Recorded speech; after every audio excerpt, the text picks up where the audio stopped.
and new players. And of course, we've got another new player now. Ezri Konsa. We broke it exclusively yesterday on AFTV that he was having his medical today. A lot of other people breaking and reporting that, the Arsenal trying to get a deal done. Medical set, all of that had been put in place already. The deal said to be around about £51 million plus add-ons. Remember, Villa wanted around about 60 million. Arsenal initial bid was around about 30. They were never going to get him for that. Compromise reached at £51 million. 28 years of age, vastly experienced Premier League player, what I call a plug and play, a player that just comes in, knows the league, knows what to do, knows every team, knows all the attackers in the various teams, and he's got a very good record, very interestingly, against Erling Haaland, and he's ready to go straight away. Now, whether he'll be ready to go in time for Coventry, highly doubt. He would have to do his medical and sign everything by 12 p.m. Today. Doubt that will get done, but he should be all ready to go for his debut, if ready physically, against Aston Villa, the team that we've just signed him for. I kind of doubt that he'll be playing in that game either as well. That'd be a real baptism of fire to bring him back in that game, because a lot of Villa fans are not happy about this signing. He's one of their best players. Last season, of course, they won the Europa League. He was an integral part of everything that Villa did last year. So they're not happy about him going, but it's an excellent signing for Arsenal. And I want to ask this question to you guys in the comments today. With the signing of Ezri Konsa, do Arsenal not only have the strongest defence in the Premier League, but do they have the strongest defence in Europe? You think about it, Raya in goal, and then the back four options. You know what I mean? You look on that right back position, you've got Ben White or Timber, you've got Ezri Konsa now and Saliba, you've got Gabriel, you've got Piero and Cape, you've got Calafiori, you can even put Mars Lewis-Skelly in there. That is a very, very strong defence that Arsenal have. Is it the strongest defence in Europe? We'd like to hear from you guys in the comments. Now, that's the defence sorted, but what about the attack? The left wing position is still a position that we know that Arsenal are trying to upgrade and strengthen in, and it looks like they may go in for Kenan Yildiz. He's said to be Mikel Arteta's dream signing, and according to the Italian publication Tutto Sport, they claim that Arsenal are ready in an offer of 100 million euros. They're ready to submit that to Juventus to try and get this deal done. That's around about 86 million pounds. Juventus do want to keep him, and I was really interested to see some of the quotes coming from his head coach, Luciano Spalletti.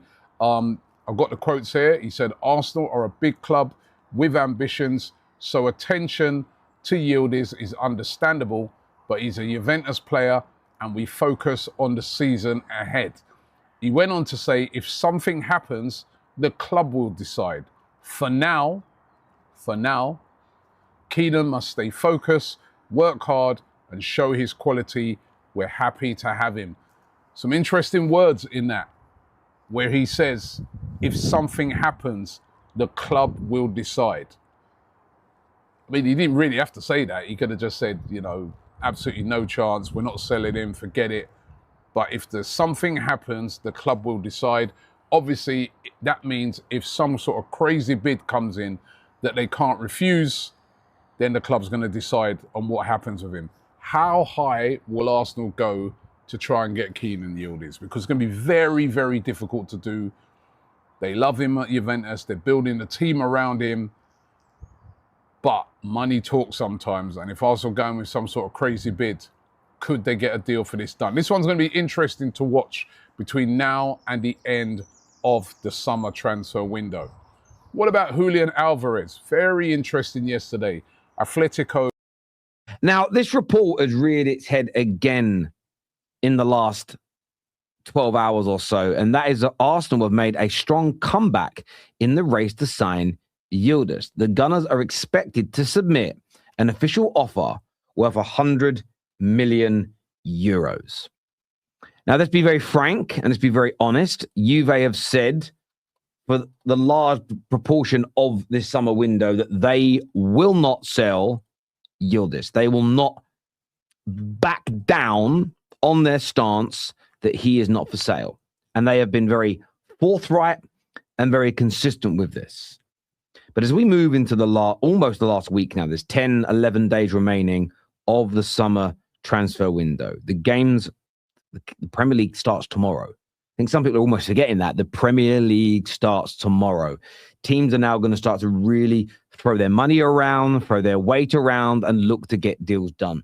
It's been a much slower summer, a fair bit at the beginning, a massive lull in the middle with the 5-week World Cup and players being on holidays.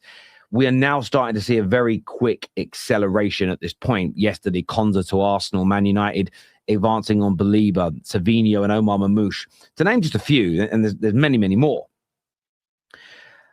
I'm going to be honest with you. I keep getting asked this, who do you think Arsenal are going to go for, Terry? In the attacking areas, I don't know.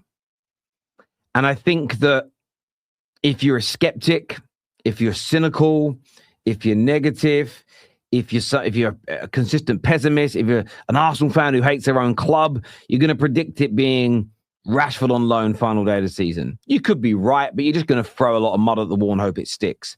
If you're an overly optimistic, toxic positive, nothing's ever wrong, you might still think you got a chance with Vinny. Right? I'm exaggerating slightly. I just can't imagine a world where a big signing isn't made. And I'm going to play a clip here from Fabrizio Romano because he goes into the conversation around Martinelli. And Martinelli leaving, I think, could be part of this conversation. He also touches on Mamouche and of course. So as you see there, Al Hilal getting involved, Martinelli's name on the agenda, Martinelli no longer seen as a permanent fixture, as untouchable. I can't imagine a world where he's sold and another player doesn't come in. I can't imagine a world where either a new number 9 or a winger isn't brought in. I mean, more stories this morning. I haven't read these yet, but again, a number of reports coming again out of Spain about Gyökeres and Barcelona. That story's reared its head because, again, Barcelona, they've said by the end of this weekend, they're either going to have Alvarez or not. And we'll touch on that maybe more later this evening on the live Done Deal show. But with Yildiz, again, my gut feeling says no. I don't think they're going to make this move. But the Italian press are pushing it. The Italian media are pushing this. Now, it could be they're just using Arsenal's name to sell some of their news. We start with Ezri Konsa, because this one's about as advanced as a transfer gets before it's officially announced. According to The Athletic, Arsenal have struck a £51 million agreement plus add-ons with Aston Villa, and Konsa said his goodbyes to Villa teammates on Wednesday before being scheduled for his Arsenal medical on Thursday. There's a lovely detail buried in this one too. Konsa was actually a childhood Tottenham supporter, and reports suggest he personally pushed for this move after Unai Emery granted him an extended post-World Cup break alongside Ollie Watkins and Emi Martinez. The move progressed rapidly once conversation opened up at ownership level to bridge the gap between Villa's £60 million valuation and Arsenal's original £30 million bid, which had been flatly rejected earlier in the window.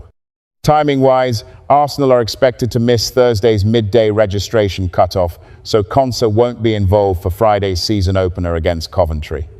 But there's a genuinely fitting subplot here. If everything proceeds smoothly, his Arsenal debut could actually come at Villa Park itself on August 31st, the exact stadium he called home for 7 seasons. Arsenal explored other options too, including Bayer Leverkusen's Yildiz Konsa and reportedly even Christian Romero and free agent John Stones. But Konsa's Premier League experience and his versatility, capable of playing centre-back or right-back, is what ultimately won out, giving Arteta what's being described as a ready-made solution following William Saliba and Jurriën Timber's respective injuries. Now, let's move to the story that's considerably murkier, Victor Gyökeres and Barcelona. This link has actually accelerated directly off the back of Barcelona's Rodri signing, with that deal from Manchester City reportedly closing in at around 70 million euros. Barcelona are said to be turning their attention next to solving their vacant number 9 problem following Robert Lewandowski's departure as a free agent. According to El Chiringuito, Barcelona intend to move for Gyökeres, and journalist Jose Alvarez has gone as far as claiming a proposal could arrive within hours.